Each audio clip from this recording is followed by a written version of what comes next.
abnegados da luz para nos auxiliar na compreensão desse estudo e possamos tirar proveito desse estudo de hoje como meta e lição de vida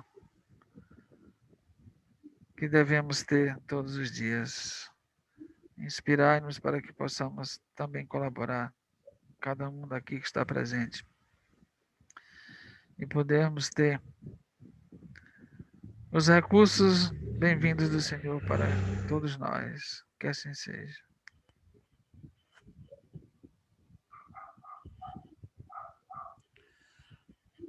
Ok, comandante Hugo, pode ir.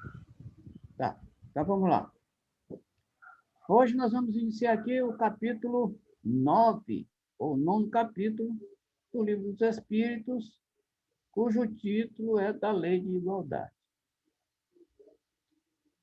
Igualdade natural. Questão 803. Pergunta Kardec aos espíritos. Perante Deus, são iguais todos os homens? Resposta: sim, todos tendem para o mesmo fim e Deus faz suas leis para todos. Dizeis frequentemente: o sol, luz para todos. Enunciais, assim, uma verdade maior e mais geral do que pensais.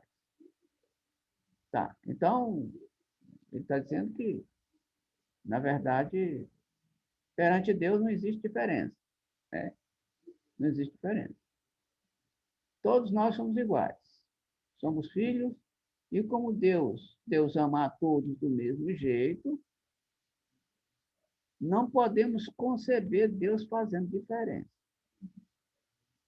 Na verdade, a gente sabe que as nossas atitudes, no bem ou no mal, é que vão fazer a diferença no plano espiritual. Quando a gente partir daqui para outra vida, no plano espiritual, vai haver uma diferençazinha de moral, intelectual e moral. E essa diferença ela é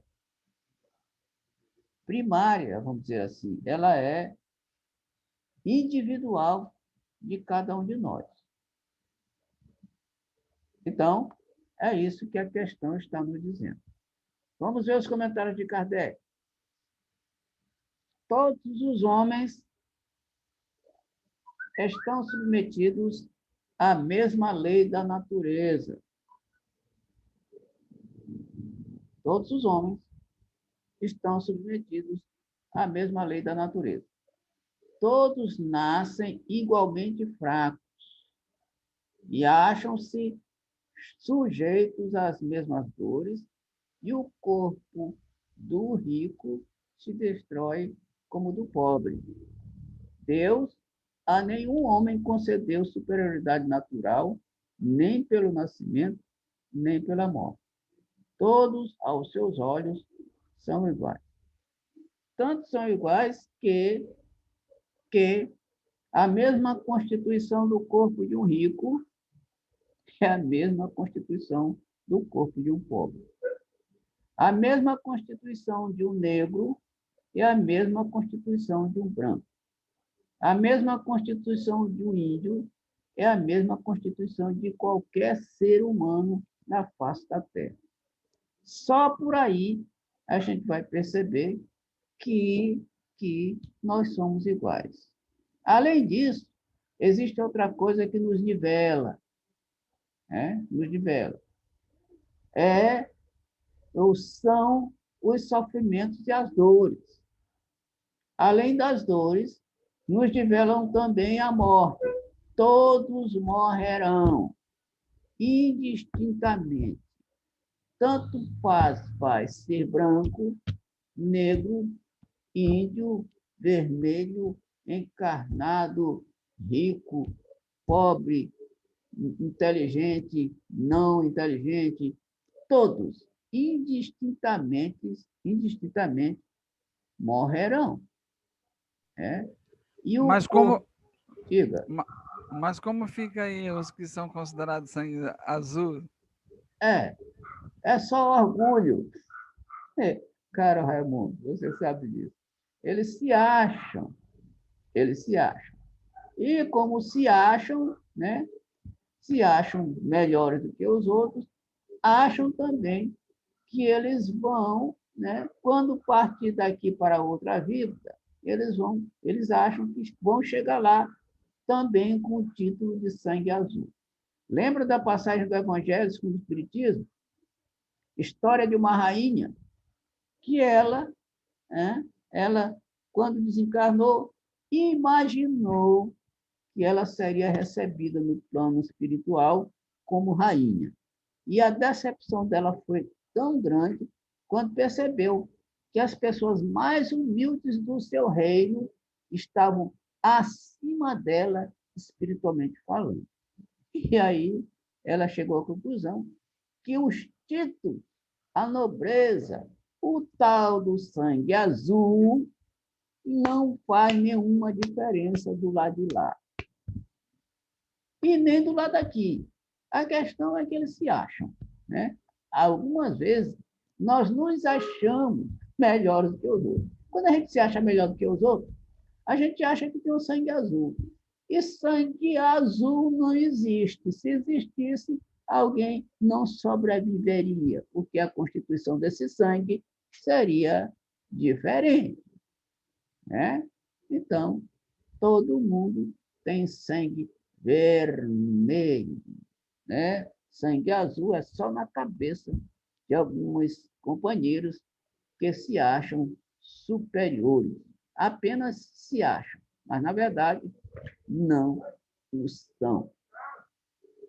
Algum comentário mais?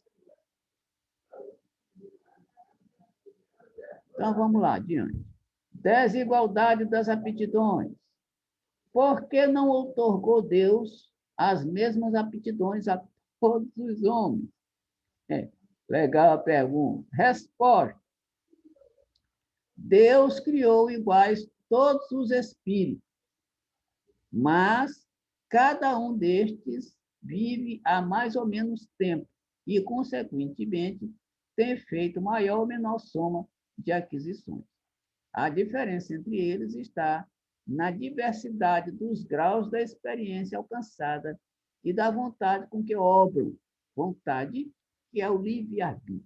Daí, os se aperfeiçoarem uns mais rapidamente do que outros, o que lhes dá aptidões diversas. Necessária é a variedade das aptidões, a fim de que cada um possa concorrer para a execução dos desígnios da providência no limite do desenvolvimento de suas forças físicas e intelectuais.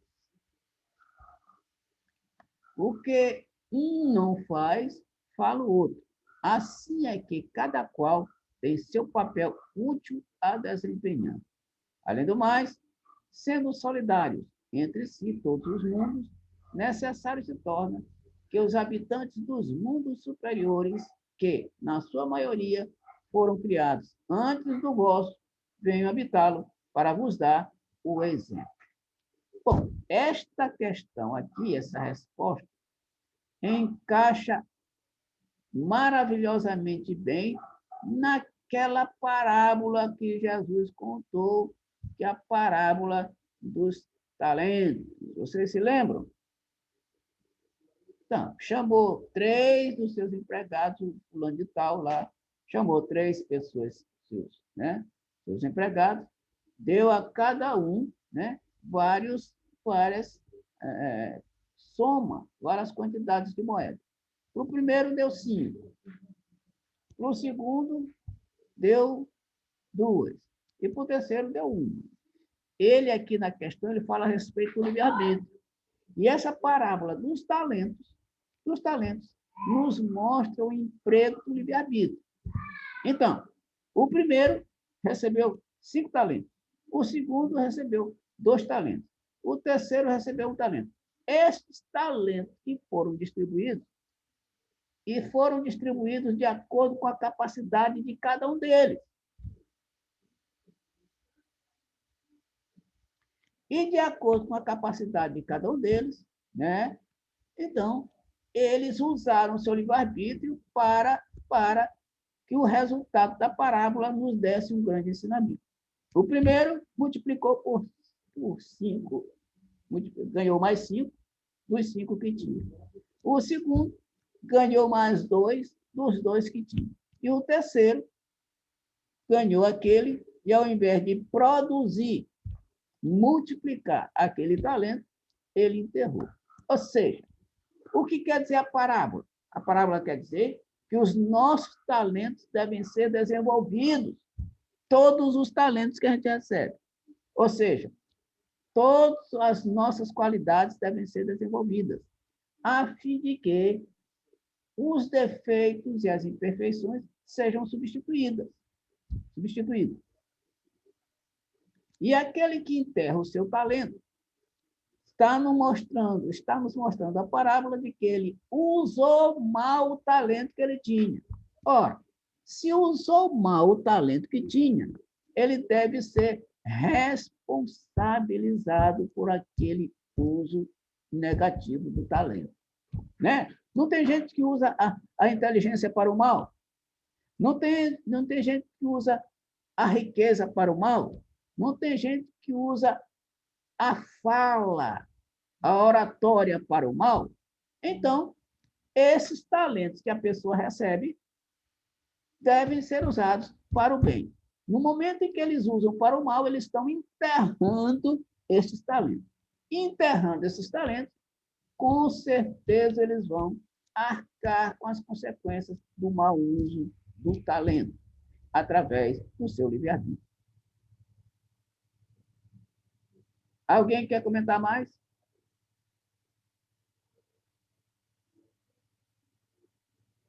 Bom, se ninguém quer falar mais, vamos Nessa adiante. parábola aí, aquele que não produziu é que ficou com medo, né?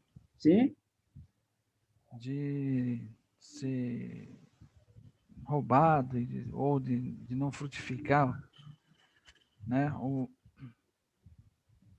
que lhe fora confiado. E a gente pode tirar isso de exemplo para a gente quando a gente tem medo de até mudar de estado, né? Sim. Quando a gente não está se sentindo bem no local de trabalho ou na profissão, a gente acaba se acomodando, né? Sim. Ou seja, de repente o talento que você poderia, né, desenvolver em outro local fica enterrado ali. E aí as consequências são as que a parábola diz, né? E você vai pagar por aquilo, pelo tempo. Na realidade, aí uma das questões principais é o tempo. E ele não volta atrás, né? A gente pode fazer um fim diferente, mas voltar ao tempo não existe essa possibilidade, né? Pelo menos na nossa terceira dimensão aqui. E é muito complicado a gente falar do tempo, porque é uma coisa que a gente não pode comprar, né?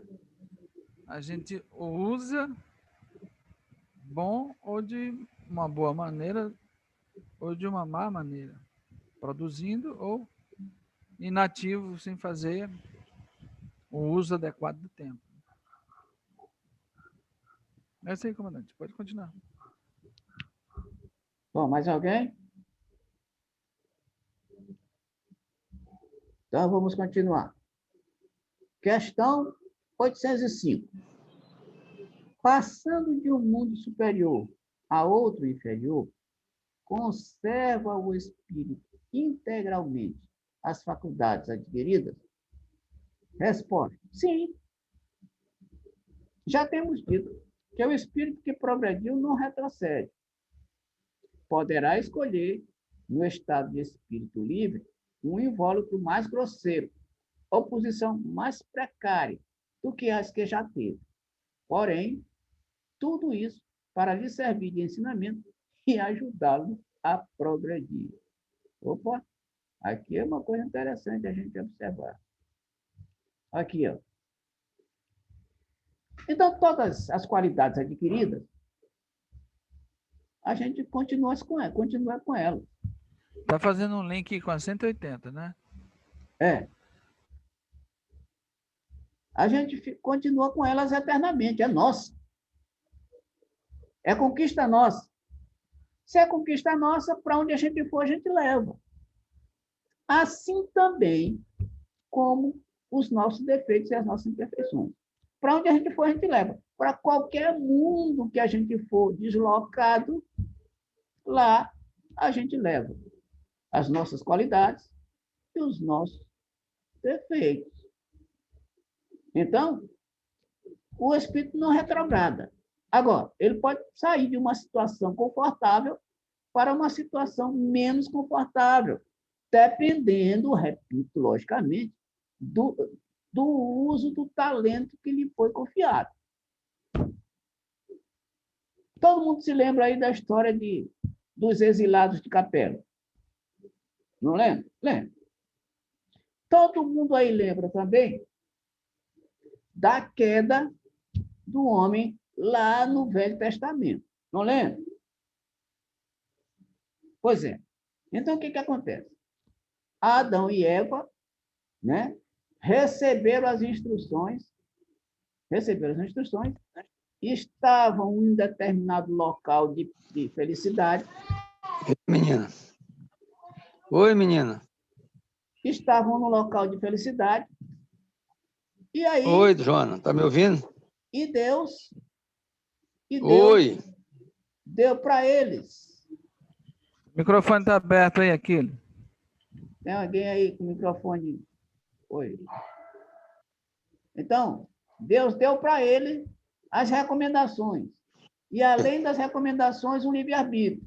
Ele disse, olha, vocês podem usufruir de todos os frutos das árvores daqui do paraíso, com exceção de uma. Porque se vocês... É Aquiles, teu áudio está aberto. Fecha aí que está dando... Aquiles Durante, por favor. Tem. Está interferindo, Aquiles. Fecha aí o microfone, só um momento, por favor. Bom, então, Deus deu para eles o quê? As instruções de como eles poderiam estar no paraíso. Mas disse o seguinte, eu tenho uma regra para vocês. E essa regra, né? Essa regra, entre aspas, nada mais é do que a lei divina. E a lei divina, o que foi que ele disse? Olha, a regra é essa. Se vocês comerem do fruto proibido, vocês morrerão. Ou seja, arcarão com as consequências daquilo que for contrário à lei. O que foi que aconteceu? Comeram do fruto e saíram do paraíso e vieram para cá, o nosso planeta. Aí o paraíso representa Capela e o planeta Terra, né, abrigou esse povo de lá. Mas esse povo de lá já tinha um certo conhecimento. Eles vieram para um planeta primitivo. Mas as qualidades que eles tinham lá continuaram. E vieram para cá, espalharam essas qualidades, essas invenções, esse trabalho deles, por lá para cá, ajudando-nos a evoluir.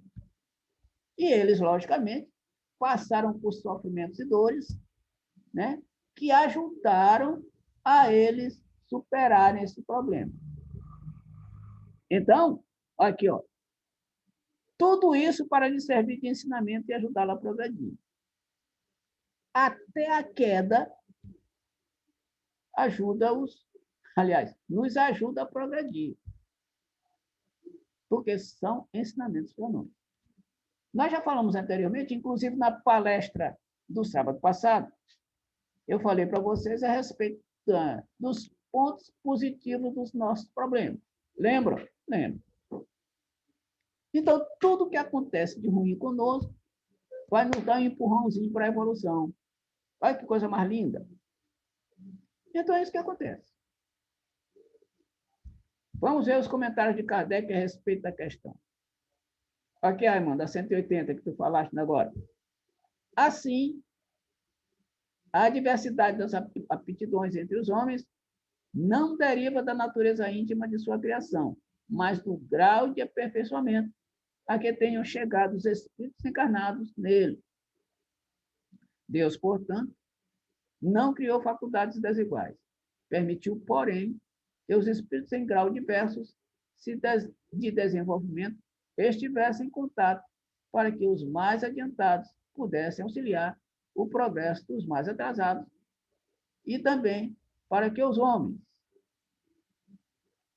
necessitando uns dos outros, compreendessem a lei de caridade que os deve unir. Interessante. Bom, agora eu pergunto para vocês, uma perguntazinha bem esquisita para vocês. E até fácil de responder. Quando Deus criou Adão e Eva, colocou lá no paraíso, eu pergunto aos companheiros, Deus sabia que eles iam cair? Sabia. Sabia. Ora, Deus sabia que eles iam cair, mas permitiu, logicamente. Se acontecer, é porque ele permitiu. Ora, essa permissão nada mais é do que uma queda que viria ajudar o pessoal do planeta aqui. Ou seja, essa queda, né? Apesar da queda, eles vieram ajudar outros que estavam mais atrasados. E isso aí, mérito deles aqui, para pagar os seus débitos. Além, logicamente, de passar por sofrimentos atrozes, porque quando eles caíram, Deus disse, vocês, o homem para o homem, você comerá o pão do suor do teu rosto, ou seja, você trabalhará com muita propriedade. E para a mulher, você parirá com dor. E para a cobra falante, você se arrastará na terra. Naquela época, ela não se arrastava, não é, pessoal? Não. Não, porque ele disse que o castigo dela seria se arrastar. Então, naquela época, ela não se arrastava, não. Andava como gente. Andava como gente. Então, todo deslize da pessoa humana ou de um grupo de pessoas, esse deslize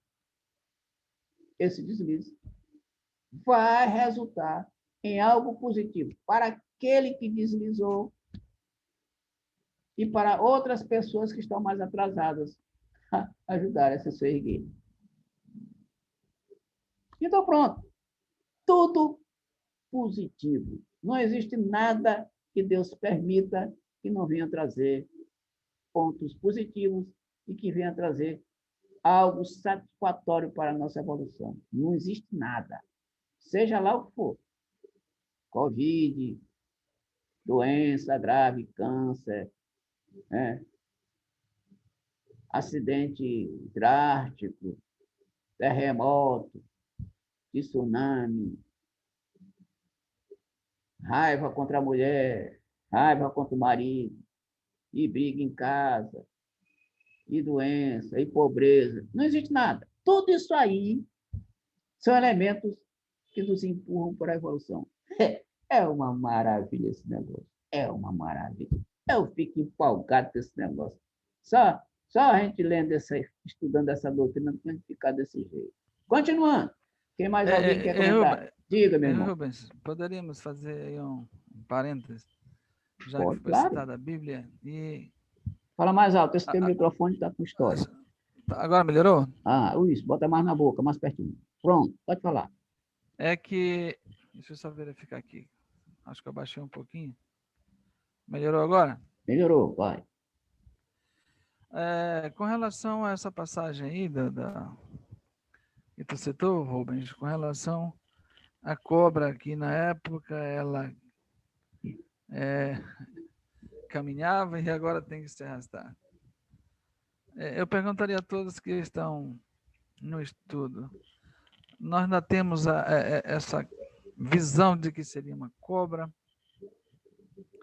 na acepção da palavra que hoje representa um réptil, ou significa algo mais profundo que foi só criada essa simbologia para dizer que quando a gente cai, a gente se arrasta, anda mesmo pelo chão, pela terceira dimensão, né? A gente sai de um estágio mais evolutivo e vem para outro mais involutivo, apesar do que aquela frase que se diz que Deus escreve certo por linhas tortas, ela de fato vai se corroborar bem aí quando tu citaste os capelinos que vieram com as suas condições intelectuais e vão dar um upgrade naqueles espíritos que estão em um planeta mais inferior. Né? E aí, quando a gente vai adentrar em outras filosofias, tem a questão dos reptilianos, né? E a ideia de que os reptilianos é que representam exatamente a cobra, né? Por esse sentido da cobra, porque com relação aos répteis. Então, algo assim bem interessante, né? Quando a gente aborda esse, que a gente vai esclarecer esses pensamentos em outras filosofias. Tá. Se tu quiseres comentar um pouco a respeito aí, Vou comentar assim. Mesmo, olha só. A gente pode tirar um monte de ensinamento dessa história. Quer ver uma coisa? A serpente estava lá no paraíso, estavam juntos. A serpente estava lá. E a serpente falava. Bom, agora, essa serpente, a gente pode imaginar como sendo duas coisas. Primeiro, uma pessoa. Porque só fala a pessoa. A gente não pode conceber que uma serpente poderia falar. Tá? E isso lá é simbólico. Beleza? Simbólico. Ora, se Eva escutou, conversou, dialogou com a serpente, essa serpente poderia ser uma pessoa. De duas formas. Ou uma pessoa encarnada, que estava conversando com ela, ou, como acontece muito na Bíblia, no Antigo Testamento, uma entidade espiritual que estava lá conversando com ela. Assim como muitas personagens da Bíblia conversavam com o Espírito, que eles chamavam de Deus, ou de Deus. Tá? Muito bem. Vamos imaginar que seja um espírito. Vamos imaginar. Mas a gente pode também, olha só, tem um monte de interpretação nessa coisa. A gente pode imaginar outra coisa. Vamos imaginar que essa conversa entre Eva e a serpente nada mais era do que a conversa dela consigo mesma. O seu interior conversando com o seu lado positivo, conversando com o seu lado negativo. Raimundo. Olha só. O seu lado positivo conversando com o seu lado negativo. Olha. Tá? Então, a gente já tem 3 personagens aí para falar. Quem seria? Uma pessoa encarnada, um espírito ou nós mesmos conversando. Ou seja, a Eva conversando consigo mesma. O seu lado positivo conversando com o seu lado negativo e o seu lado negativo venceu. Agora, outra coisa interessante. Quando Jesus estava no nosso meio, várias vezes, lá no Novo Testamento, no Evangelho, a gente ouviu Jesus dizer uma coisa super interessante que encaixa aqui. Sabe qual é? Quando ele conversava com os fariseus, escribas e fariseus, ele dizia assim, raça de víboras. O que é víbora? Cobra. Ora, raça de víbora Jesus estava dizendo que eles não eram flor que se cheirasse. Poderiam ser considerados como cobras, víboras, porquanto a maldade imperava no seu interior.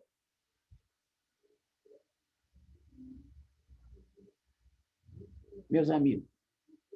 Outra coisa para a gente observar é o seguinte, Raimundo. Quando Jesus disse para os seus discípulos a respeito do seu sacrifício, o que foi que aconteceu? Pedro chegou e disse assim, não, Senhor, nós não vamos deixar que isso aconteça com você. E o que foi que Jesus disse? Afasta-te de mim, Satanás. Instantes antes, Jesus tinha dito para ele, era bem-aventurado és tu, filho de Jonas, porque não foi o Pai que te revelou isto, né? Não foi o Pai Celestial que te revelou isso. Depois, pouco tempo depois, ele chama o Pedro de Satanás. O que isso quer dizer? O pensamento de Pedro estava sendo comparado com Satanás, ou com uma cobra, ou com uma víbora. Então, voltando agora lá para o paraíso, Adão e Eva. Eu poderia imaginar que Eva estava conversando com o seu lado positivo e o seu lado negativo. E o lado negativo, que era cobra, peçonhento, conseguiu convencê-la a fazer o errado. E quando Deus disse assim, que a cobra seria arrastada, era porque, de acordo com o nosso pensamento maléfico, nós seríamos considerados como cobras que se arrastam pelo chão, companheiro Raimundo. Então, olha só, são simbolismos que algumas vezes as pessoas não conseguem captar a mensagem. E no momento que a gente descobre captar a mensagem, a coisa fica muito simples da gente entender. E aí, na Bíblia e no Novo Testamento, nós vamos ficar empolgados e maravilhados com esses símbolos que nos despertam e nos fazem ver além do horizonte. Mas este além do horizonte, meus amigos, nós só podemos conceber com o estudo desta doutrina espetacular chamada Espiritismo. Raimundo, não sei se consegui, né, me fazer entender com relação à sua pergunta. Eu queria dar um pitacozinho aí, que eu Muito achei bem, interessante. Raimundo aprovou. Pode falar, professor. O senhor tem muito conhecimento sobre isso também, que eu sei. Vamos lá. Não, o conhecimento que eu tenho, o Raimundo também tem. E você também. Olha, a exposição de vocês foram assim, muito interessante sobre interpretação como animal e como comportamento do animal, né? O caso da Bíblia é citado dialogar com a serpente e tudo, mas no sentido filosófico, puramente natureza filosófica. Porque a serpente aí, ela entra como se fosse uma víbora, como disse Jesus, uma traição, uma traidora, um processo de traição. Então, tem um livro que eu já li, um dia a gente pode conversar aqui, que o Raimundo já leu bastante também, é Urântia. Isso. A Urântia, ela tem um capítulo assim... Ah, querido, então você deve ter lido aquele capítulo com relação a Adão e Eva, né? É assim, bem mais palpável, né? Não é muito assim filosófico aberto, ela é muito mais palpável. Porque naquela época de Adão e Eva, vou explicar, já que você sabe também, rapidinho, só para relembrar, Raimundo sabe também, a poligamia existia. Tá? Era liberada total. Adão e Eva, eles vieram com um propósito de desenvolvimento, né, do Éden. Né? Certo. E lá no livro, vocês devem lembrar, a Eva estava muito preocupada com Adão, porque o Adão não estava se interessando, não estava demonstrando, né, assim, uma atitudes que fosse realmente trazer imediatamente o crescimento, o desenvolvimento da região, como eles tinham se comprometido. Sim. Aí aparece uma figura, que até esqueci o nome dele, era um atleta e tudo, e que ela busca auxílio, né, dessa pessoa, desse atleta, se envolve com ele ajuda, muito se envolve, e acaba tendo o primeiro filho de Eva, que seria com esse atleta, Abel. acho que é Abel. Eu não me lembro se é Abel, né? Aí o Adão ficou com ciúme, embora, como eu estou te falando, ali era muito comum, não existia, a poligamia existia, que você podia, os animais faziam relações sexuais sem se preocupar com essas coisas. Aí, depois que nasceu Caim como filho de Adão, Adão depois se segurou, esqueceu e tal. Então, aí, no caso aí da Eva, ela dialogou com a serpente, e tudo. Na realidade, foi um grupo, né, de uma pessoa que participava de um grupo que era contra a administração que Jesus vinha desenvolvendo para o desenvolvimento da Terra. Aí começou esse, embora o Satanás, que era Lúcifer, chamado Lúcifer, que veio de luz, tivesse sido já neutralizado, mas ele criou uma pleiade de pessoas, de intelectuais que protestavam um pouco com a administração ser única da organização através de Jesus, né? Então, aí entra o que, na realidade, é a traição. Certo. Na realidade, aí acabou sendo um processo de traição, né? E aí é como se esse processo de traição se igualou ao animal que é considerado traidor, porque, principalmente a Naja, ela fica muito parada, olhando para a pessoa, toda a pessoa, para qualquer movimento, é ali que ela ataca, né? Então, é só para lembrar essas leituras, não sei se algum dia a gente poderia trazer para cá, para a nossa reunião, ou nas ordinárias ou nas extraordinárias. Eu tenho em vídeo tudinho, acho que o Raimundo também tem, de todos esses capítulos aí de Urântia. Tem uma certa assim, tem uma certa lógica, assim, mais fácil de entender do que você dialogar com a cobra, né? Isso. Aí tudo aquilo lá é simbólico, né? E aí, simbólico. Simbolismo, a gente tira uma porção de ensinamento. A Bíblia é toda assim, toda simbólica. Beleza. Obrigado pela oportunidade aí de lembrar. Não, aqui todo mundo aqui é democrático, todo mundo tem direito de falar, de se expressar. Muito bem. Desigualdades sociais. 806. É lei da natureza a desigualdade das condições sociais? Resposta: não. É obra do homem e não de Deus. Então, essa história de diferença não é obra de Deus, não. Não é da lei divina. Isso é invenção humana. E por conta desta invenção humana, essas diferenças sociais, né? Pobre para um lado, rico para outro. Branco para um lado, negro para outro. Né? Etc, etc, etc. Um monte de diferenças, de preconceitos que o homem cria. E por conta desses preconceitos, as as misérias humanas, a fome, as guerras, as intrigas, etc, etc, etc.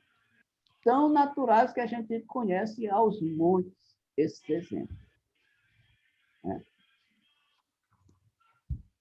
806A.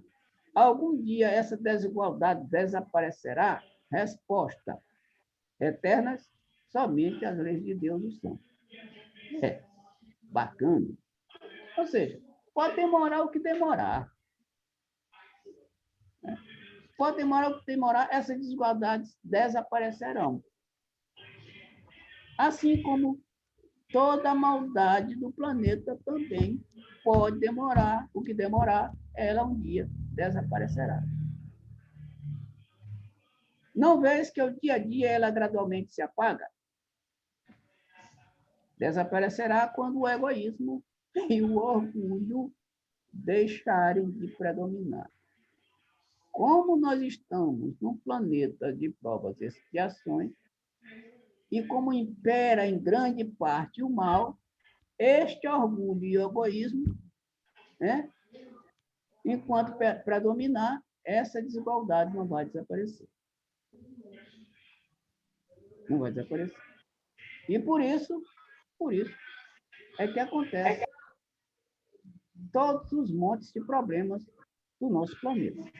Por conta exatamente desse orgulho e egoísmo que o ser humano ainda teima em continuar alimentando.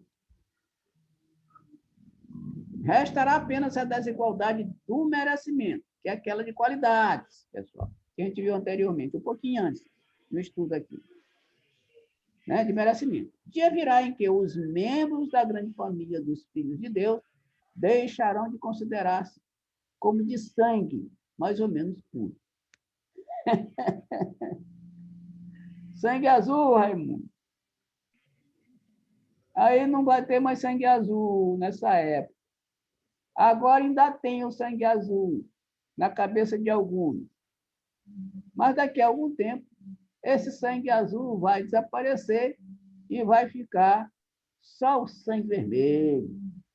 Esse que a gente, né, está na nossa veia, na veia de cada um de nós aqui presente na reunião. Só o espírito é mais ou menos puro, e isso não depende da posição social. Não depende. Mas alguém quer comentar? Quer sentar? Falar alguma coisa a respeito da questão? Então, vamos lá. Opa, voltou de Gé. Está voltando. 807. O que se deve pensar dos que abusam da superioridade de suas posições sociais para, em proveito próprio, oprimir os fracos? Resposta. Merecem anátema. Ai deles. Serão, a seu turno, oprimidos. Renascerão numa existência em que terão de sofrer tudo o que tiverem feito sofrer os outros. Aqui cai de novo na parábola dos talentos. O camarada usou o mau talento, que talento foi esse? Ele abusou da superioridade, abusou das posições sociais, abusou da inteligência, abusou do poder financeiro, abusou do poder político, abusou em casa com a nossa secretária, humilha, a gente abusa, humilha, papapá, papapá. Não acontece algumas vezes assim? Então, abusa. E aí, olha o resultado. Ai deles. Serão a seu turno oprimidos. Receberão numa existência em que terão de sofrer o que tiverem feito sofrer aos outros. Resultado. Quer dizer que todos arcarão com as consequências do mau uso dos seus talentos, das suas qualidades. Usou mal, né? Enterrou. E enterrando, depois ele será jogado fora onde haverá ranger de dentes, como diz a parábola dos talentos. Mais alguém? Continuando. Desigualdade das riquezas. 808. A desigualdade das riquezas não se originará das faculdades, em virtude da qual uns dispõem de mais meios de adquirir bens do que outros? Resposta: sim e não. Da velhacaria do roubo, que diz.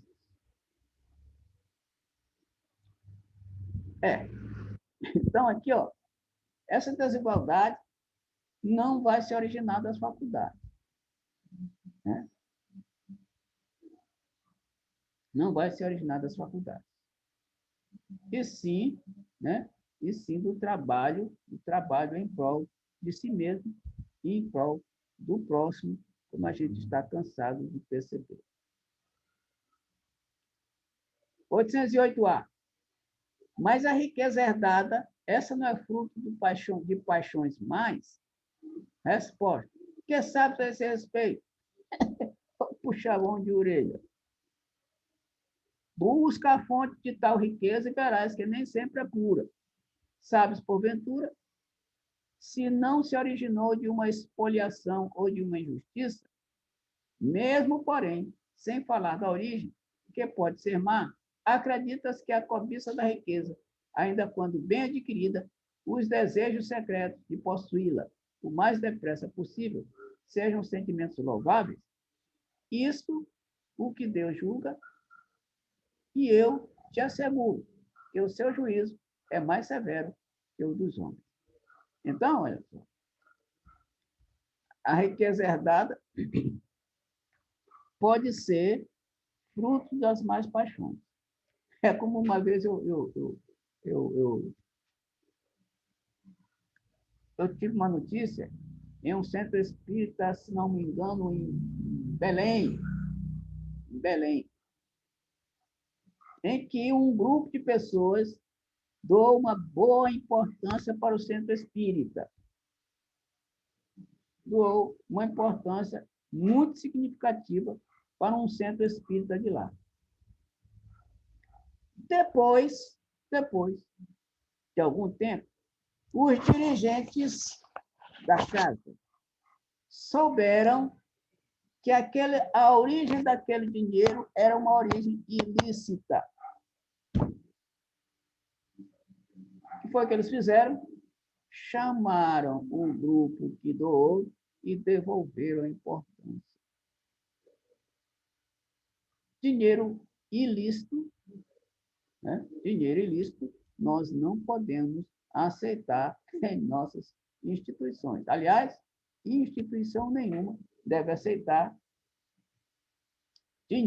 doação de dinheiro ilícito. Sabe lá o que aconteceu para aquele dinheiro chegar até ali. Né? E por isso, a gente precisa ter cuidado com relação a estas coisas. Mas alguém quer comentar?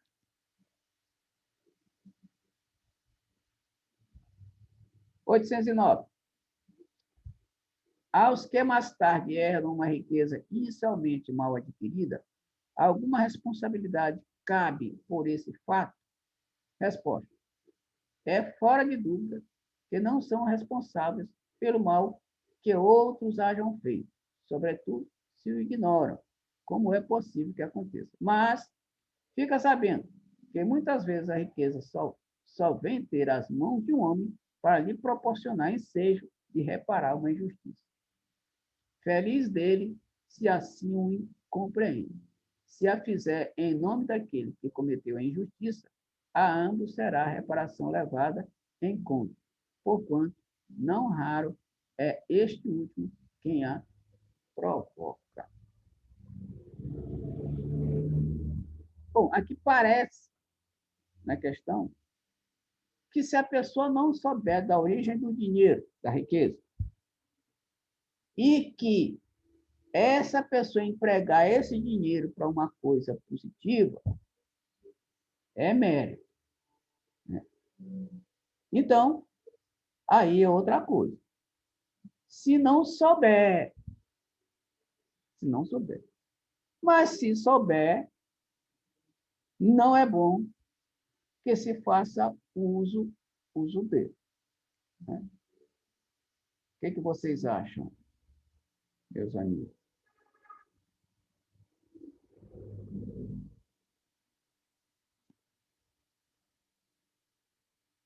Eu acho assim que não está bem claro isso aí não, né, Roberto? Então, vamos ler de novo, né?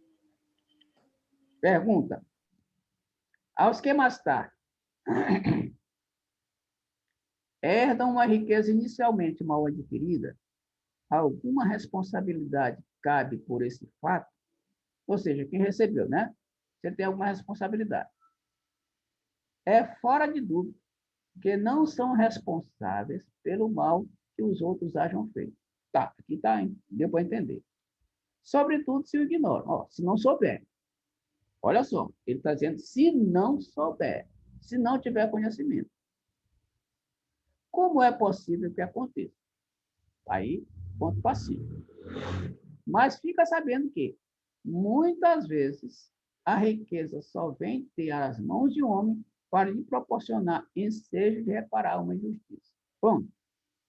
Bom, aí deu para entender melhor, não deu? Então, às vezes, esse dinheiro ilícito vai cair na mão de uma pessoa que não sabe a origem dele, mas ele usa justamente para reparar injustiça ou injustiça. Aí sim, ele é considerado feliz, se assim ele compreende. Se a fizer em nome daquele que cometeu a injustiça, a ambos será a reparação levada em conta, porquanto não raro é este último quem a provoca. Pronto. Melhorou agora? Então, parece que ficou mais esclarecido. Professor, melhorou aí o entendimento com relação à questão? Está ótimo, entendi. É a mim que você está perguntando, né? Isso. Está excelente. Excelente. Se você, por exemplo, se você não conhece a origem desse dinheiro, a situação é uma. Mas se você souber da origem, que ela não foi de uma origem escusa, Certo. né? E você vai utilizar esse dinheiro, você ao menos já é partícipe. Já é partícipe do crime. Certo, certo. Tá certo? Então, é basicamente isso. Aí eu me lembrei, você falou isso aí, participe. Eu me lembrei, por exemplo, a pessoa pega, compra um objeto que foi roubo. Se ela não souber, é uma coisa. Mas se ela souber, ela é partícipe. Partícipe. Vou usar a palavra que o professor usou. Ela é partícipe. E aqui a gente sabe que é crime fazer isso. Né? Então, a questão ficou bem esclarecida agora, né, senhor Raimundo? Beleza. Muito bem. Muito bem colocado. Questão. Mais alguém quer comentar a respeito? Tem mais gente aí no grupo. Rubem. Diga. Eu penso que nesse exemplo em que a pessoa não sabe, mas chegou às mãos dele, ele é intuído a fazer justiça com esse dinheiro. Fala mais alto. Está baixo, Raimundo, está baixo. Eu digo, quando ele não sabe que isso chegou às suas mãos, sim, e ele é intuído a fazer justiça com ele, ou seja, fazer uma reparação, né? E aí aqui está dizendo que ele faz uma reparação não só para ele, mas para aquele que cometeu também a injustiça, né? E mesmo que a pessoa receba e saiba qual foi o procedimento de um ato indevido, né? Mas procura fazer essa mesma reparação, acho que aquele que está recebendo, né, como herança, e sabe que foi de uma situação ou situações escusas, ele pode também fazer a reparação, né? Bom, eu sei que isso é fruto de corrupções de diversas formas, né? De narcotráfico, sei lá, mas ele pega essa riqueza e aplica em várias situações em que terceiros são beneficiados. Eu acho que também é, é provável que a lei divina faça também jus a boa atitude e ação dessa pessoa, né?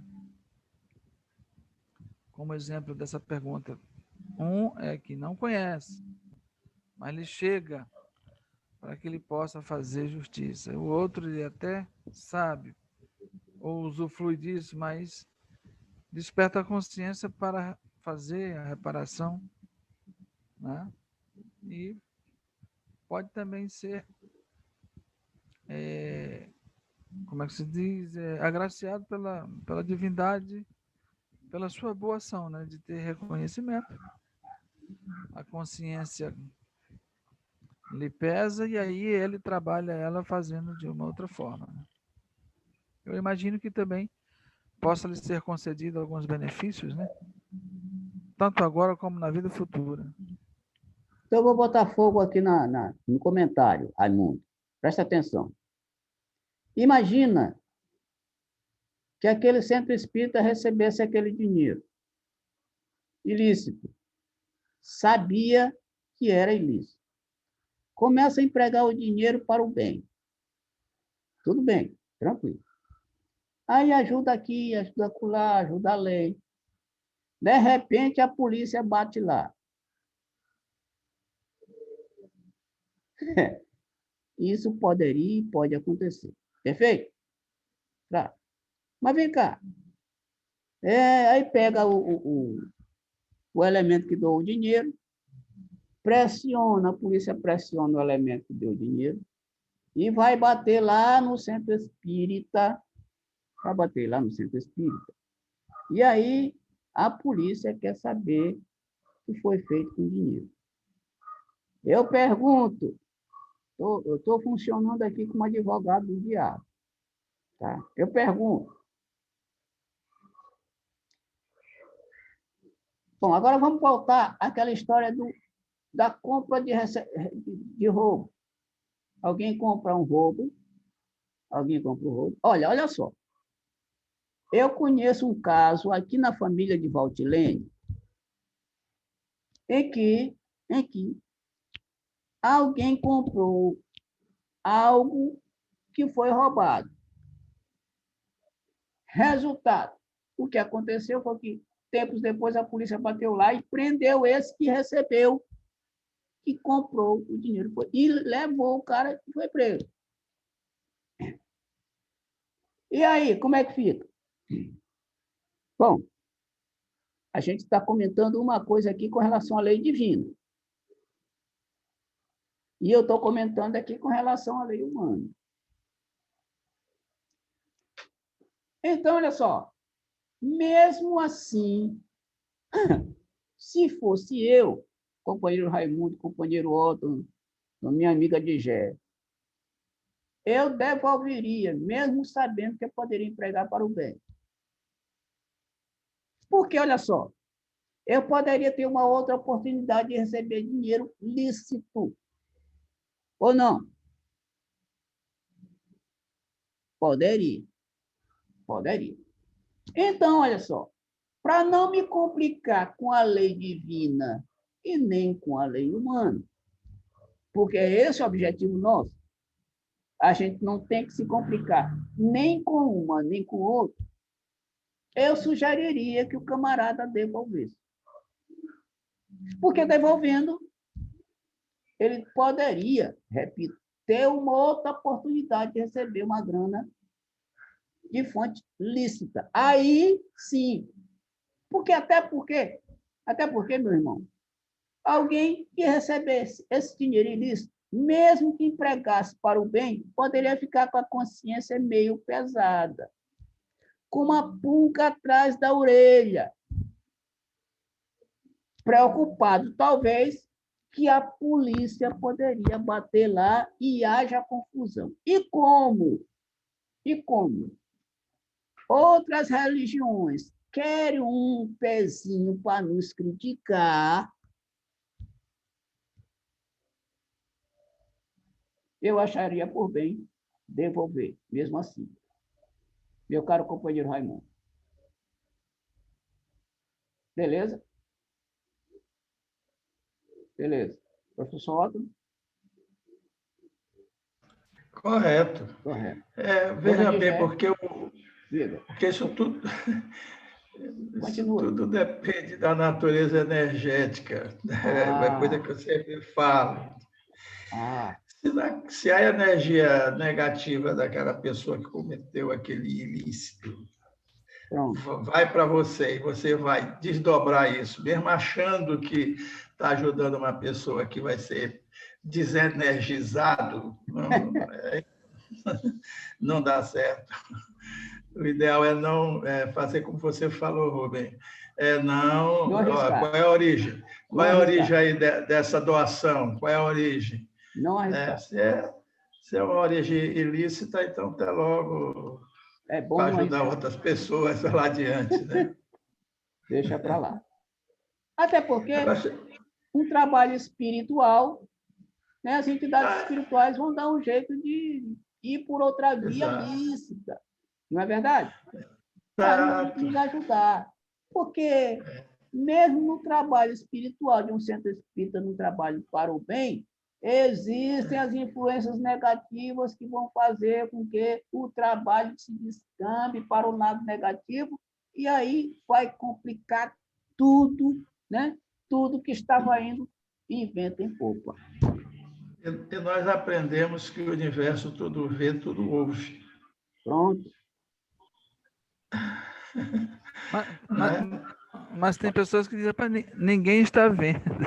Bom, aí eu ninguém está vendo.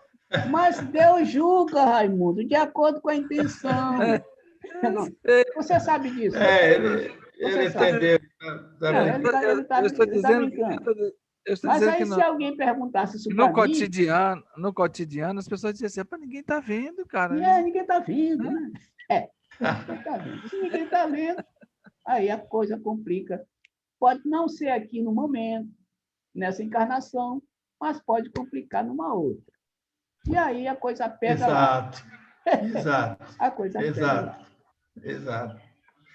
Rubem, deixa eu te fazer uma pergunta de natureza técnica. Pergunte, meu irmão. Quantos itens está faltando aí nesse capítulo? Não, a gente já está encerrando, porque eu também já estou cansado. Nós estamos encerrando. Eu queria fazer só essa mesmo. Eu já olhei aqui para o relógio umas 3 vezes. E nós começamos praticamente 8 horas, e a gente já está 1 hora nesse bate-papo, até certo ponto interessante. Está agradável, né? Agradável. Certo? Então, depois que encerrasse isso aqui, eu ia sugerir para o grupo para a gente parar, porque a garganta também já está começando a cansar. Né? Mas dá para fazer a oração final, né? Claro que dá. Oração final.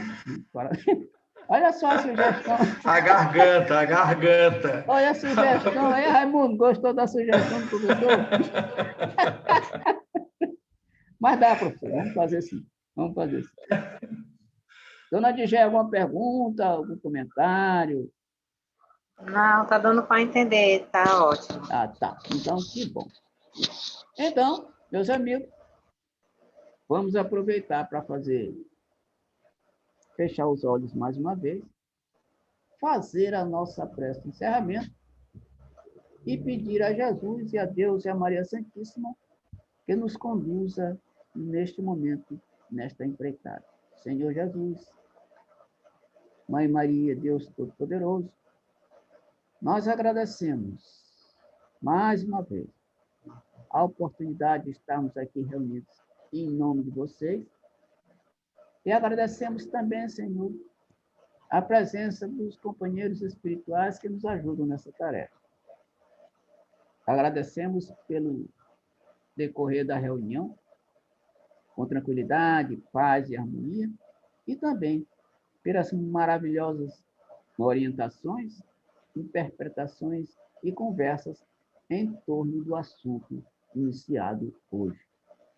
Senhor, nós te rogamos também que a tua paz, a tua bênção, a tua harmonia possa envolver a todos os companheiros do grupo que estão precisando de assistência espiritual para a sua saúde, tanto do corpo quanto do espírito. A nossa irmã Maria, o nosso irmão Raimundo Nonato Lava, e cada um de nós aqui que se encontra, que se sentir com algum problema de saúde ou algum problema fora desse contexto, mas que esteja com problema, que as tuas bênçãos, Senhor, possam atingir a cada um de nós, a fim de que nós possamos sentir aliviados desses problemas, a fim de que a nossa vida possa permanecer e correr na mais perfeita harmonia e tranquilidade. Agradecemos, Senhor, mais uma vez, o teu concurso e pedimos que este concurso, essa influência maravilhosa, possa atingir os nossos lares, as nossas casas, os nossos familiares, os nossos obsessores, os nossos espíritos perturbadores, que eles possam, Senhor, ser assistidos e fortalecidos, a fim de que eles diminuam ou acabem de uma vez com as perseguições que nos são costumeiras. Assim, Senhor, nesse estado de paz, de alegria, de compreensão, de harmonia, pedimos a permissão para dar por encerrado o trabalho de estudo e reflexão do Livro dos Espíritos da noite de hoje, rogando que a tua paz e a tua bênção permaneçam em nossos corações e nos acompanhem hoje, agora, amanhã e sempre. Que assim seja. Que assim seja. Boa noite, meus amigos. Até no sábado. Raimundo, tem uma palestrante no sábado. Rubens, nós estamos ainda sem ninguém, Rubens. Ainda está assim.